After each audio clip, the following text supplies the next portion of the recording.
the then Home Secretary, Grant Shapps, issued a profound and formal public apology to the victims of child sexual abuse so badly let down over decades by different levels of the state. As Shadow Home Secretary at that time, I joined him in that apology on behalf of the opposition and extended it to victims of child sexual exploitation too. To the victims and survivors of sexual exploitation and grooming gangs, on behalf of this and past governments and the many public authorities who let you down, I want to reiterate an unequivocal apology for the unimaginable pain and suffering that you have suffered and the failure of our country's institutions through decades to prevent that harm and keep you safe. But words are not enough. Victims and survivors need action. The reforms I've set out today will mean the strongest action any government has taken to tackle child sexual exploitation, more police investigations, more arrests, a new inquiry, changes to the law to protect children, and a fundamental overhaul of the way organisations work to support victims and put perpetrators behind bars. But none of this will work unless everyone is part of it, unless everyone works together to keep our children safe. I commend this statement to the House. Right. Hopefully it's now available in the table office for those members who wish to see the report. The other thing is, the Home Secretary quite rightly took longer than expected, and I have no problem with that. Just to say to the Leader of the Opposition, Kemi Badenoch, the same is available as well, and to the Lib Dems. Kemi Badenoch. Mr. Speaker, I'd like to thank the Right Honourable Lady for advance sight of this statement. Although I must say, I couldn't believe my ears, listening to the Home Secretary's statement as if this was their plan all along, when we all know it is another U-turn. After months of pressure, the Prime Minister has finally accepted our calls for a full statutory national inquiry into the grooming gangs. And I welcome that we have finally reached this point. And we must remember that this is not a victory for politicians, especially the ones like the Home Secretary who had to be dragged to this position, or the Prime Minister. This is a victory for the survivors who have been calling for this for years. I have been speaking to many who do not have confidence that a government that ignored their concerns will deliver. But before I turn to the detail of the Home Secretary's statement, I want to recognise the tireless work of those who refuse to let this issue be buried. Survivors like Fiona Goddard, who bravely waived her anonymity, and the parents of survivors like Marlon West, who I spoke to this morning, Maggie Oliver, whose courage in speaking truth to power has been instrumental in bringing us to this point, the late Andrew Norfolk, whose fearless journalism brought these crimes to light, Baroness Casey for her review, and Charlie Peters, who has consistently been a voice for the voiceless. Mr. Speaker, the Prime Minister's handling of this scandal is an extraordinary failure of leadership. His judgment has once again been found wanting. Since he became Prime Minister, he and the Home Secretary dismissed calls for an inquiry because they did not want to cause a stir. They accused those of us demanding justice for the victims of this scandal as, and I quote, jumping on a far-right bandwagon. Yes. A claim the Prime Minister's official spokesman restated this weekend. Shameful. It has been left to Conservatives time and time again to force this issue. 3 times, Mr. Speaker. 3 times. They can mutter now. They all mutter now. 3 times, Mr. Speaker, these Labour MPs voted against the national inquiry. They voted against it 3 times. Liberal Democrats didn't bother to vote at all, asleep at the wheel. Labour MPs voted against a reasoned amendment to the Children's Bill. At committee stage of that bill, they voted against. At committee stage of the crime and policing... Mr. Swallow, I want you to set a good example. It's a very serious debate. Temps are running high, but I certainly don't want you to see you pointing and shouting and bawling in that way. Okay, Ben. Mr. Speaker, they can point and shout as much as they like. They know the truth as we on the side of the House do. Yes. 3 times. I will repeat myself, Mr. Speaker, 3 times. Labour MPs voted against the Reason Amendment to the Children's Bill. At committee stage of that bill, they voted against. At committee stage of the Crime and Policing Bill, they voted against a national inquiry. And at Prime Minister's questions, the Prime Minister repeatedly ruled out a national inquiry to the chairs of all of these Labour MPs who are now pretending this is what they believed all along. And no doubt, the Home Secretary, in her response to me, will try and claim that the previous government did nothing. Yes. A wholly false assertion that she should not repeat today.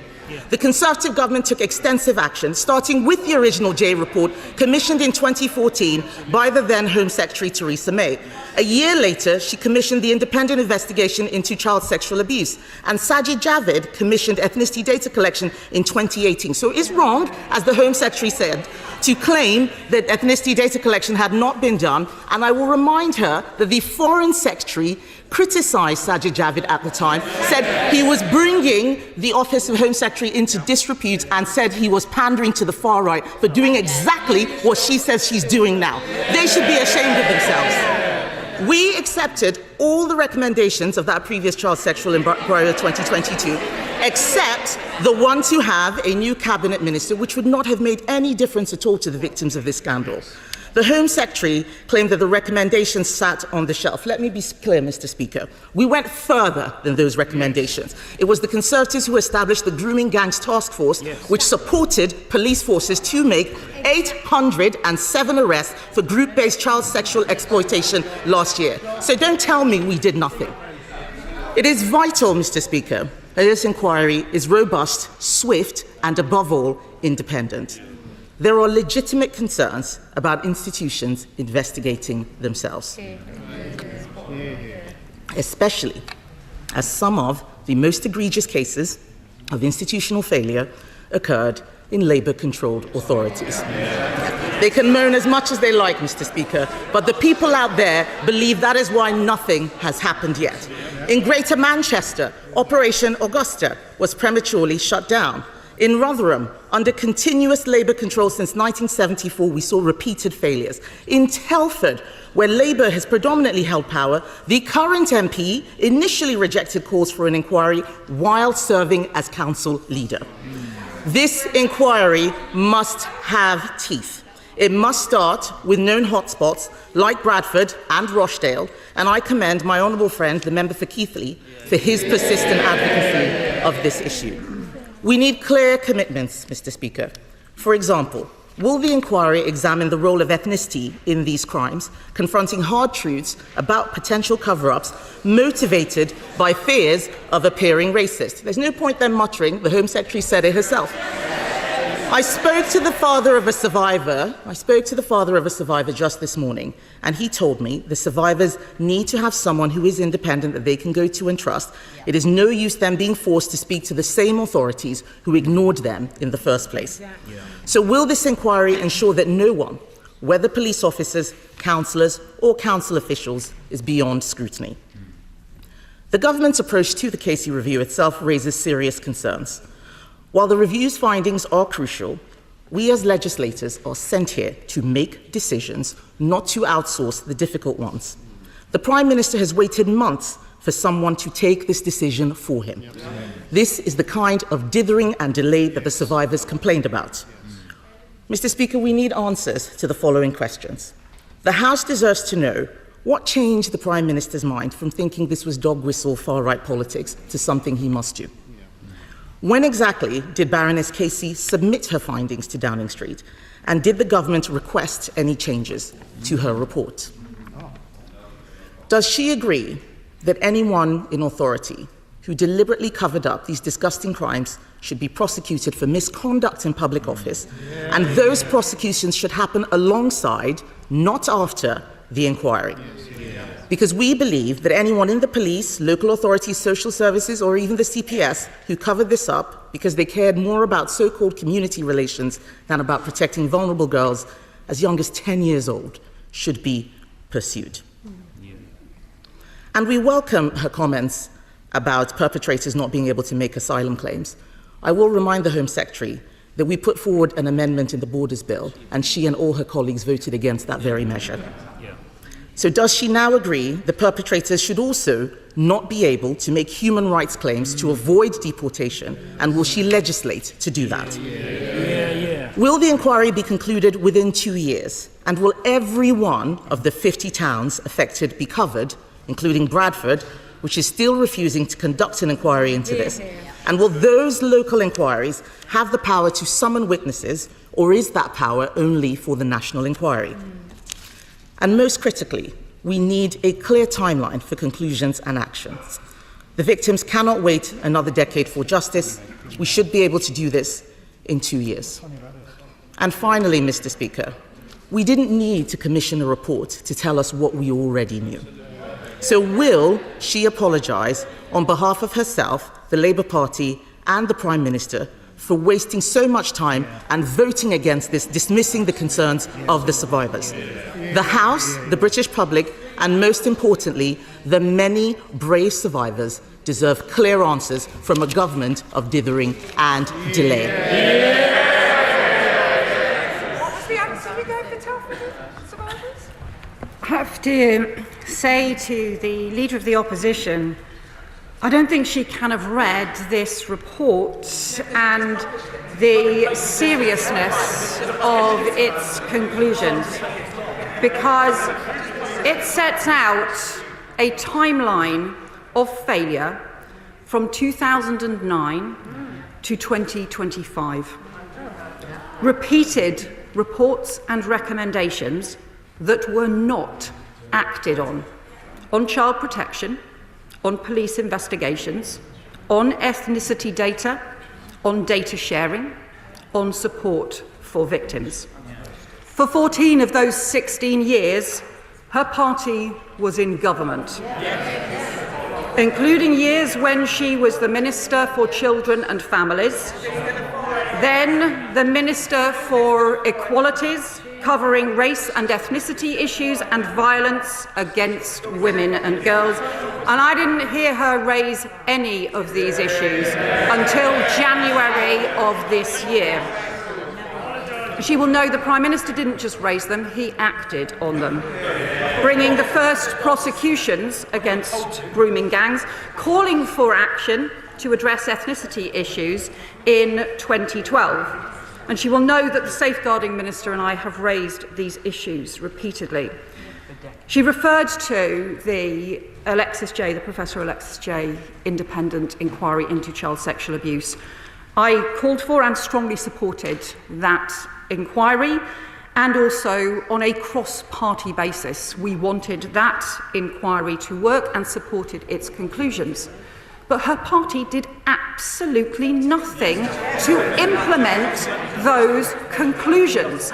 Time and again, recommendations just sitting on the shelf. And it has taken this government now to bring forward the mandatory duty to report. And she says that we should ensure that people who have engaged in cover-ups should be prosecuted. I agree, and that is why this party is changing the law to the very bill which includes 2 of Baroness Casey's recommendations strengthening child protection, recommendations that she and her party refused to introduce over 14 years. And I am sorry that she chose not to join in the apology to victims and survivors for decades of failure that was a cross-party apology in 2022. And it should be again if she really had victims' interests and the national interest at heart. More war. Thank you, Mr. Speaker. And I listened, I sat with a cold fury at what was coming out of the mouth of the Leader of Opposition. Because much of it is beneath contempt. Can I commend today's statement, and can I commend her for commissioning a fiercely independent figure like Louise Casey to conduct this national audit, without which we would not have had today's outcome. In Rochdale, we know all too well how many years it has taken for victims to get the justice they deserve. They have waited many, many years to see these sick criminals locked up and put behind bars. But also, I mean, only last week we had 7 more of these perverts locked up in Rochdale, and that is a testimony to the police and the prosecution who finally got these cases together. Yeah. But the victims also want accountability for anyone in a position of authority, as she has said, anyone who found out about this and failed to act, or knew about it and failed to act. So does she agree with me that no councillor of any political party, no social worker, no police officer, no council officer and no ethnic group should hide from the fierce scrutiny of this national inquiry? Yeah. My honourable friend is right to raise the appalling case in his constituency where 7 people were convicted on Friday. And he will know as well that there are further criminal investigations still ongoing as well, and it is shameful how long it has taken to get justice for those victims. I also agree with him that there can be no hiding from justice for anyone on this appalling issue where victims and survivors have been let down for far too long, and I would hope that this could be a cross-party process to support that. Liberal Democrat spokesperson Lisa Smart. Thank you very much, Mr. Speaker. Child sexual abuse and exploitation are among the most abhorrent crimes imaginable, and we must all support every effort to deliver justice for victims and to prevent these vile acts from happening again. It is, of course, right that the government follows the recommendations of Baroness Casey's report, including a new national inquiry. Survivors must be at the heart of this process. Their voices, experiences and insights must shape both the inquiry and its outcomes. And I would welcome hearing more from the Home Secretary on how she intends to ensure survivors are heard, respected and central to this view, building on their existing testimony without asking to repeat themselves and relive their abuse again and again. Yeah. Mr. Speaker, the 7-year inquiry into child sexual abuse, chaired by Professor Alexis Jay, delivered its final report in 2022, and the government at the time delivered none of its recommendations, leaving survivors waiting for justice. In her remarks, the Home Secretary mentioned 2 of Professor Jay's recommendations being introduced through the Crime and Policing Bill: mandatory reporting duty and aggravated offences for grooming offenders. But what does this new inquiry mean for the remaining recommendations of Professor Jay? Will victims and survivors see all 20 recommendations implemented while the new inquiry is being carried out? Any new inquiry must be more than symbolic. It must be robust, victim-centred and capable of driving real change. A duty of candour would require public officials and authorities to cooperate fully with an inquiry like this. So it continues to be disappointing that the government has delayed bringing this forward. I ask the Home Secretary plainly, what is stopping the government from introducing a duty of candour via a Hillsborough law now? Finally, now that Baroness Casey has completed her review, I welcome her appointment as chair of the Independent Commission into Adult Social Care. I trust she will bring to that hugely important role the same determination to challenge injustice and champion the voices of those too often left unheard. The honourable member makes important points about the seriousness of this crime. She is right too that we need to continue to implement the recommendations of the overarching inquiry into child abuse. The Safeguarding Minister updated the House before Easter on those recommendations and the action that we are taking forward on those. I can tell her that a lot of the Home Office measures are already well underway as well, and we will continue to do that. It's really important that we don't simply have recommendations sitting on shelves, that things have to be implemented.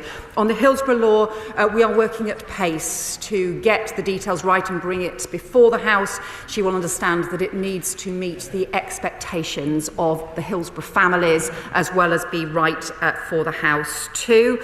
And we will continue to work on the wider issues as well. Baroness Casey in her foreword says, if we'd got this right years ago, seeing these girls as children raped rather than wayward teenagers or collaborators in their abuse, collecting ethnicity data and acknowledging as a system that we did not do a good enough job, then I doubt we'd be in this place now.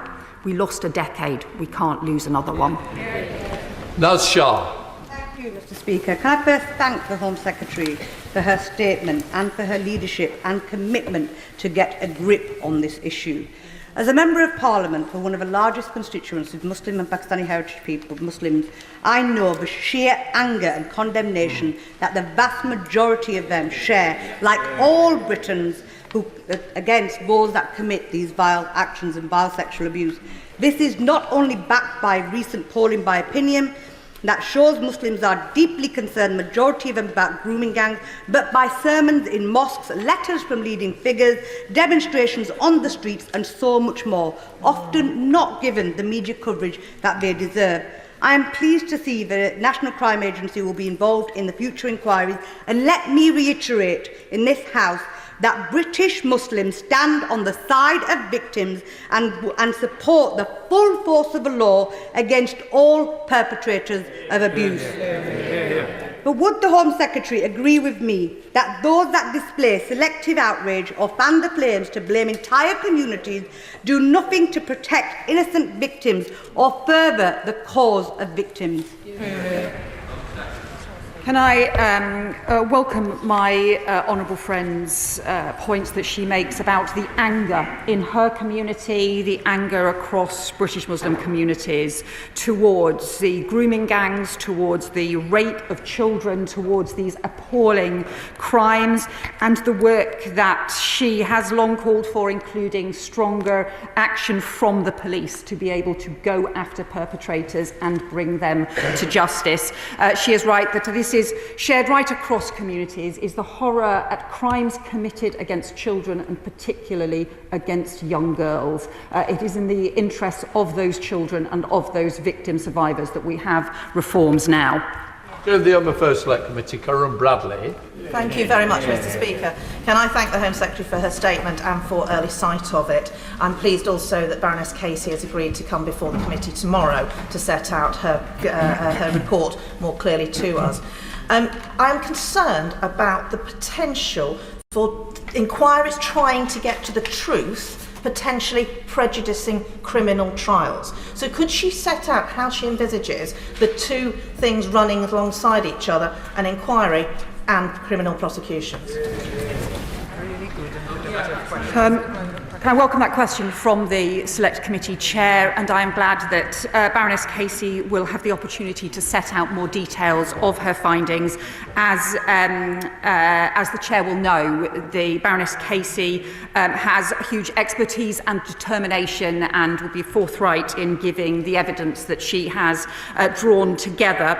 She makes a very important point, and it will be important for the Independent Commission, for the Independent Inquiry, to have arrangements with police forces to ensure that where there are current criminal investigations underway, they are not cut across, but so that we also ensure that we can uncover where there have been institutional failings, because it's those institutional failings to pursue action or to turn a blind eye towards action that need to be pursued in particular areas as part of those local investigations and as part of the national inquiry. She'll know that these kind of arrangements have been done in inquiries in the past, so they can be done and will need to be so again now. Sean Davies. First, I want to praise and pay tribute to survivors from right across the country, and again highlight the survivors who worked in Telford alongside myself and other organisations to do that local-based review. The reason we did a local-based review was because the then Home Secretary Amber Rudd and the then local government Minister Rishi Sunak refused to provide a statutory inquiry into Telford. And that's why we worked together with the Police and Crime Commissioner, who happens to be a Conservative, and people from across the political spectrum to take this out of the party political field and try and find answers in our small part of the world. Mr. Speaker, what we do need, though, is action. Action in regards to the J inquiry, action in regards to the Casey review, but also, Home Secretary, the number of local reviews that have taken place up and down this country that have not been on the desks of ministers over the last 14 years and have not therefore received the attention that they deserve. Does she agree? My honourable friend is right to say what we need is change and action. Recommendations from inquiries need to be implemented.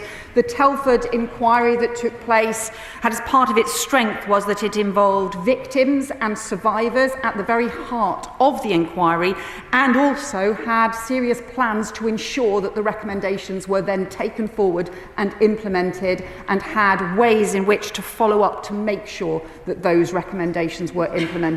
That is crucial. It's no good just having inquiries where recommendations sit on a shelf. We have to make sure that they are implemented alongside pursuing answers. Robbie Moore. Thank you. And can I just start by saying that the fact that victims and survivors of this horrific crime have quite literally had to become campaigners themselves to reach this outcome is something that should make everybody in this House stop and think. When I last met the Safeguarding Minister with leading child abuse lawyer David Greenwood, we pointed out the very fundamental flaw in her own government's grooming gang strategy, and that was the completely ridiculous decision to give council leaders in areas like Keighley and the wider Bradford district the option to simply say no to an inquiry. So now that we have an inquiry equipped with statutory powers, can I ask the Home Secretary, what message does she have for local leaders in my region who think that they can still get away with saying no? And what message does she have to say to victims like Fiona Goddard, who is also from my area, who no doubt will be worrying, like me, that there will still be no focus on Keighley and the wider Bradford district? Yeah. Well, I know that the honourable member has met with the Safeguarding Minister. She has also spoken again to Fiona Goddard this morning to ensure that the work that they have been doing and to make sure that victims and survivors' voices and campaigners' voices are heard at the heart of this. I think he will also know that the Safeguarding Minister did say to him in that meeting that she would not allow local councils to be able to turn their backs and to say no to investigations where they are needed. That is why we have accepted Baroness Casey's recommendation for a national inquiry that will underpin those local investigations. We will ensure, obviously, final decisions will be matters for the independent chair of a commission, but we will ensure that his concerns and those of victims are passed on to the national inquiry. Debbie Abrahams. Thank you, Mr. Speaker. And I thank my right honourable friend for her statement. I'd also like to pass on my thanks to Dame Louise Casey for meeting with Oldham victims and survivors of CSE. They want no further delays to justice and for perpetrators to face the full face of the law now. It is unacceptable that some are being given court dates of 2028 with all the risks that implies. They want no more red tape. They want survivors to be at the heart of rooting out these perpetrators and getting justice. Can the Home Secretary ensure that this will happen? And will she now consider making misogyny a hate crime? I welcome the work that my honourable friend has done through very many years to champion victims in Oldham, to champion victims across her constituency and to work with survivors as well.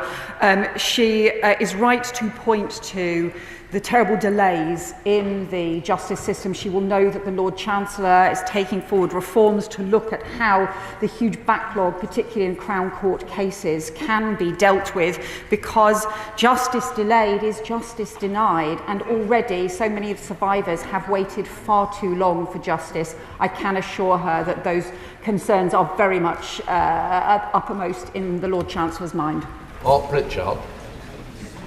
Where there have been local inquiries commissioned by councils, will there be an opportunity for those same areas to fall under the remit of this national inquiry to ensure that some of the issues that the Home Secretary herself references today are still ongoing, are caught within the new framework of the new inquiry?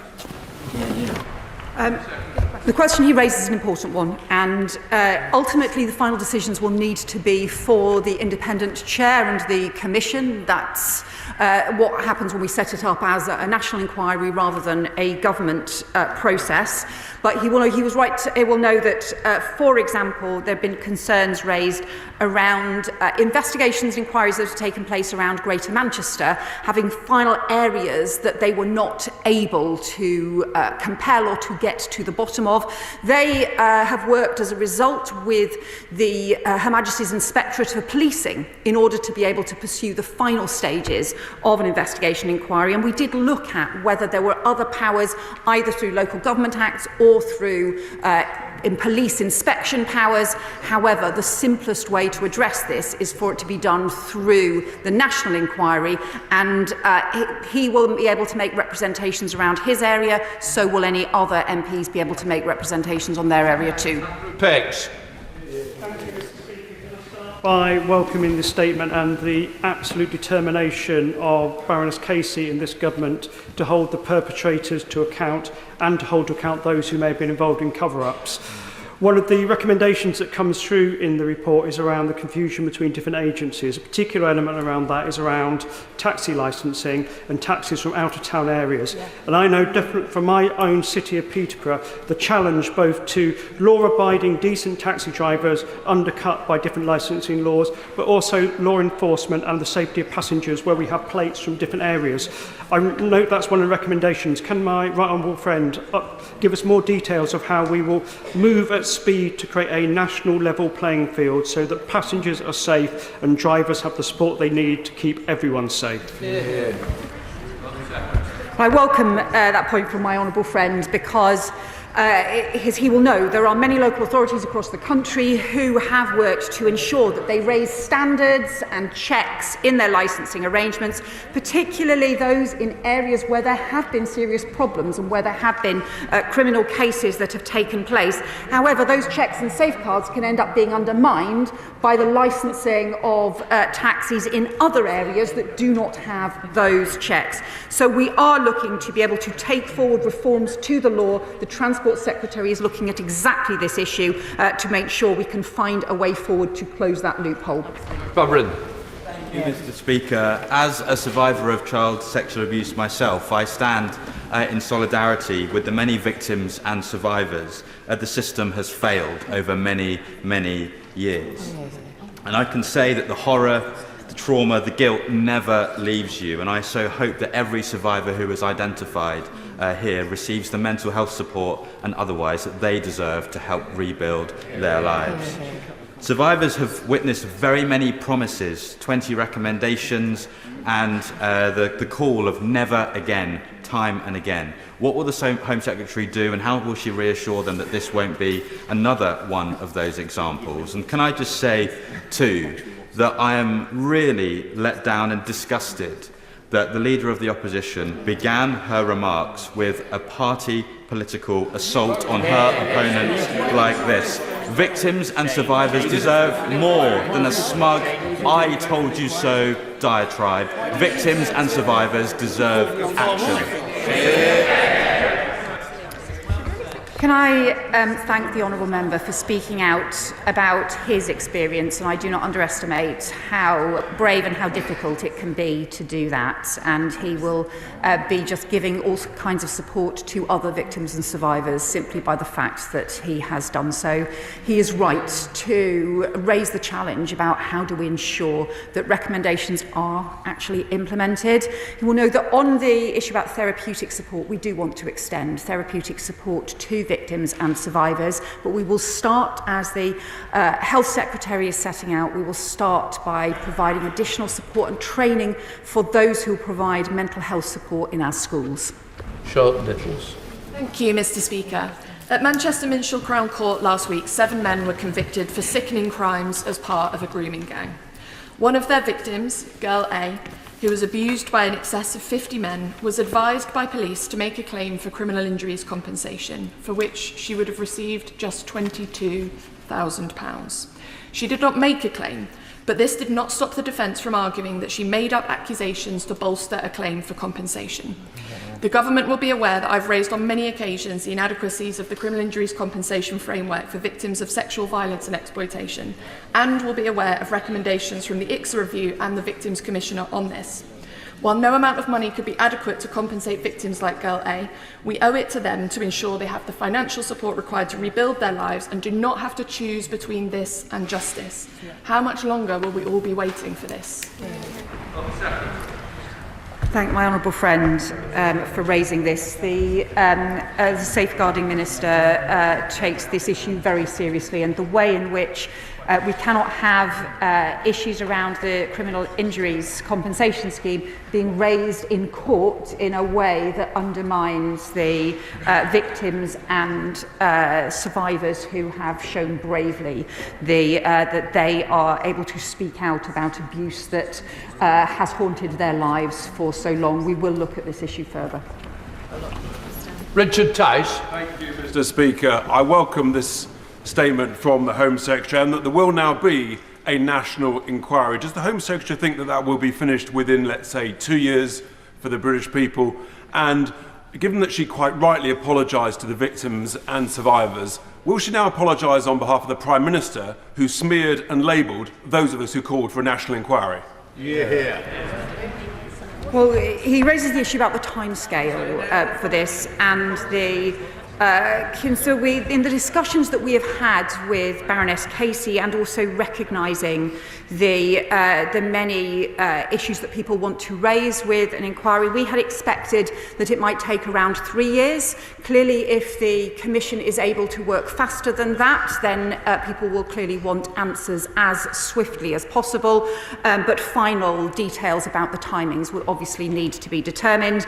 I think we do need to make sure that we are both implementing the recommendations of previous inquiries and also making sure that we are pursuing these further investigations in local areas as swiftly as possible.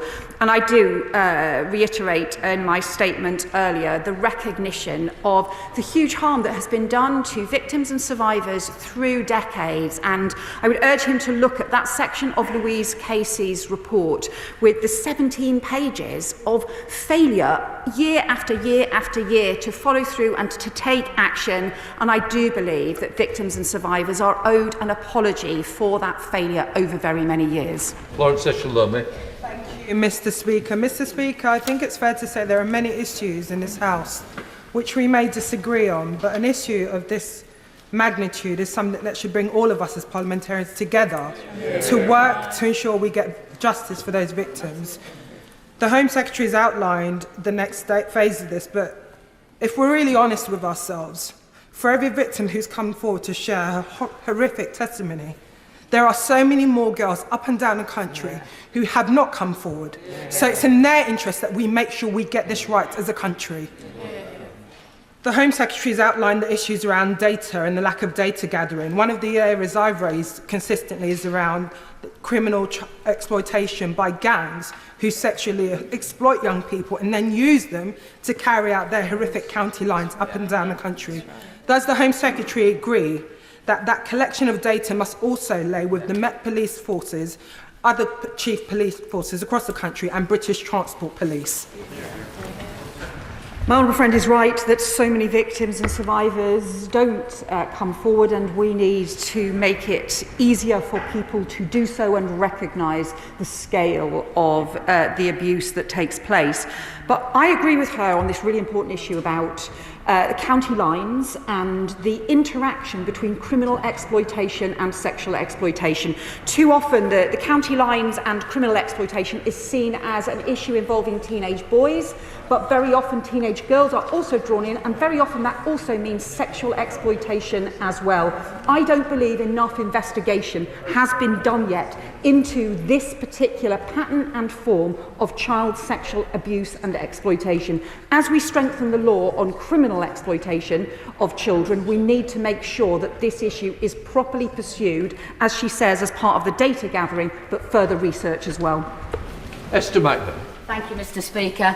This government has been dragged kicking and screaming to deliver a national inquiry, having dismissed the pleas of a nation for one as jumping on a far-right bandwagon. This reluctance is why my honourable friend for Great Yarmouth will continue with his inquiry, and I will be supporting him in this. But can I ask the Home Secretary, will this government's inquiry investigate the political motivations behind the cover-ups, including the role of the Labour Party, or will this continue to be swept under the carpet? What I say to the honourable member is I think everyone should want not just to get to the truth about past failures, but also to make sure that we make the changes to protect children for the future as well. That includes changes in social services, it includes changes in policing and the police operation that I hope that she would welcome to take action to put perpetrators behind bars, and also the action to gather proper ethnicity data, which simply has not been gathered properly before, and where Louise Casey's report is very clear. It is totally inadequate, the data gathering that her government, her previous government, left behind. So I hope she would agree to all of those being extremely important so that we can get stronger protection and truth for victims. Elsie Blunder. Thank you, Mr. Speaker. I welcome the government's announcement that there will be a national inquiry. Every penny spent on stamping out the evil of child abusers is money well spent. And although welcome, notice of this inquiry will undoubtedly cause a great deal of trauma and distress for both historic and present-day victims as violations committed against them are revisited. As the honourable member opposite referenced, what steps can the government take to ensure that victims and witnesses have access to robust mental health support, and how can we ensure that our courts, as my honourable friend, the member for Oldham East and Saddleworth mentioned, especially in places like Greater Manchester, which face extensive court backlogs, are sufficiently resourced to ensure that at the end of this process, justice is finally delivered? Thank my honourable friend for that question. I know she has championed victims and survivors in her area and community, and she is right to say that we have to make sure that victims and survivors get support. 7,000 victims and survivors gave evidence to the original Professor Alexis J. inquiry. That's why it's so important that they did not do so in vain, and we make the reforms and the changes for that recommendation. But she's also right to say we need to increase the therapeutic support for victims and survivors, and that will start with providing additional support for children. Dr. Luke Evans. Thank you, Madam Deputy Chair. And one of the reasons 6 months ago in January I wasn't supportive of the strategy the government had was the fact that it couldn't compel local inquiries to bring forward witnesses. That is a key bit. Now, in listening to her answers very carefully, could she clarify, will those local inquiries be able to compel witnesses? Is it them? Is it the national side as well? And will those powers be used to ensure there is no stone unturned? So the answer is yes, and I do recognise that this is an issue that the honourable member has raised. I did say back in January that I would undertake further work to make sure that the local investigations did have the powers to compel witnesses to be able to get the evidence. We have concluded, we agree with Baroness Casey, that the right way to do this is to have the national inquiry. So that national inquiry will mean that there are full powers to compel witnesses, to compel evidence in every local investigation that takes place. Those investigations will be directed by the National Commission, by the National Inquiry, as to where and how they take place to make sure they've got those full powers in place. Chris Murray. Deputy Speaker, the crime we are discussing today is not just an historic crime. It is happening right now out in communities, and we are failing to protect the current victims of this awful child abuse.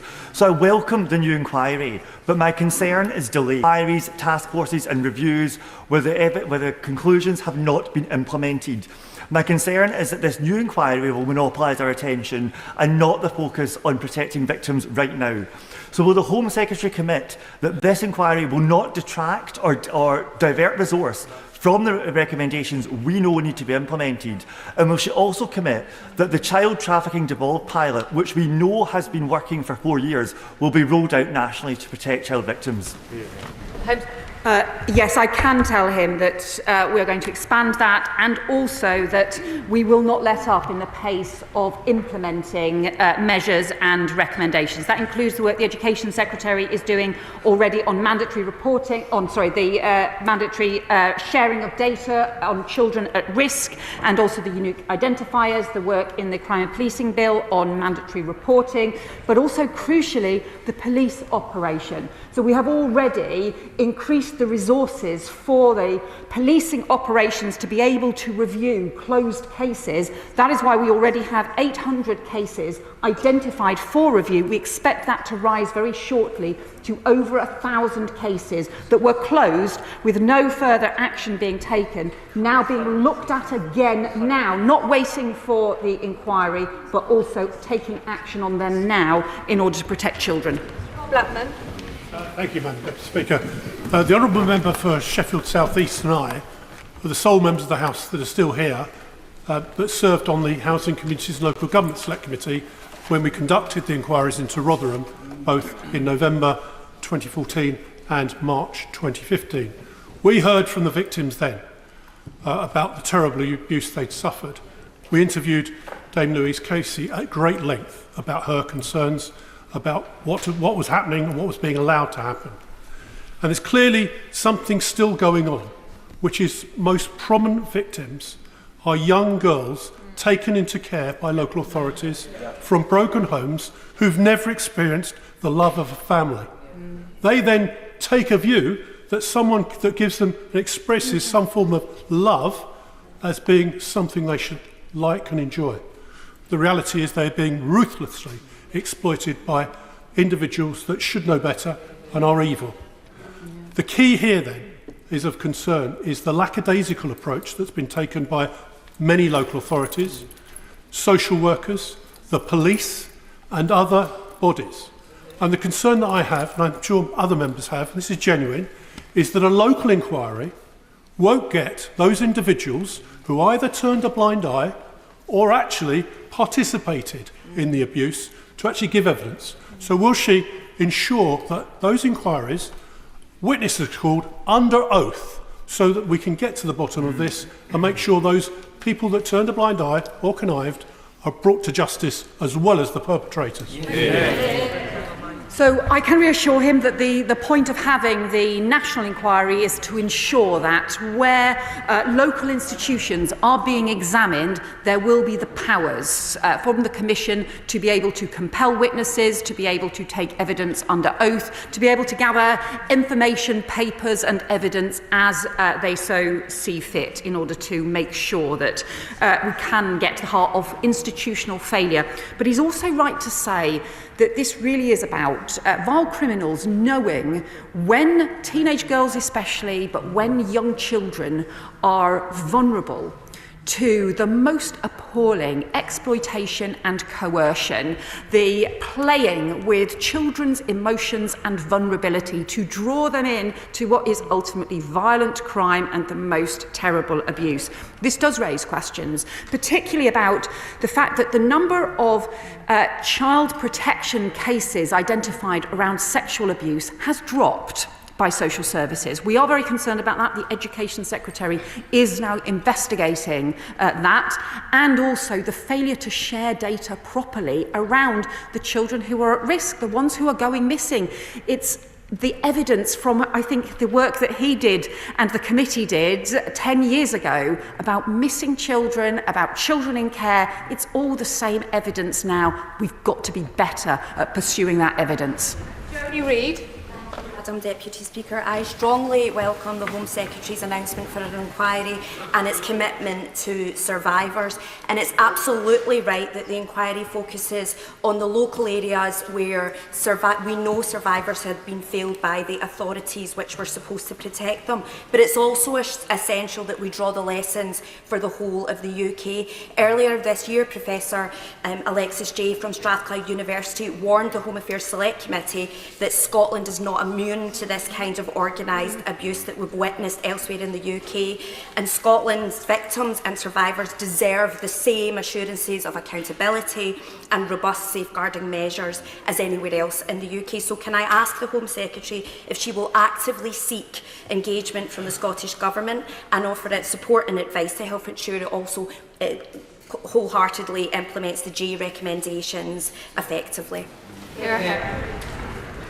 I welcome my honourable friend's point. The Safeguarding Minister will follow up these issues with the devolved administrations. Obviously, she is right. Of course, this is a devolved issue for Scotland. Nevertheless, she's also right that this kind of appalling crime, this is happening everywhere, and this needs action everywhere in order to safeguard children and protect them. I appreciate how sensitive the topic is, but longer questions mean fewer colleagues will get in, and obviously shorter answers from the Secretary of State will help as well. Richard Ford. Thank you, Madam Deputy Speaker. At one of my surgeries, I heard from a civil servant who had gathered evidence for the independent inquiry into child sexual abuse across the whole of England. They described themselves as being, quote, left emotionally and physically drained after collecting evidence, only for it not to have been acted on by the government. I welcome this government's acceptance of the 12 Casey review findings, but I ask the Secretary of State, will she assure my constituent and other civil servants that there will be no delay in implementing the findings of the IICSA? Well, I can assure him we are taking forward the recommendations already. The Safeguarding Minister updated the House on all of the ICSA recommendations before Easter. Some of them require legislation, and that legislation is passing through, including passing through this House at the moment. We will have further discussions on those issues later this week. Some of the issues are issues that we are able to take forward already, and we will continue to update the House on the progress on those recommendations. Catherine Atkinson. Thank you, Madam Deputy Speaker. Can I welcome this evidence-led action on grooming gangs? It takes courage to come forward and share deeply traumatic experiences. So will the Home Secretary confirm that this inquiry will build on the evidence and recommendations already collected over previous inquiries, investigations and reports, including the last national inquiry, which in 2022 produced this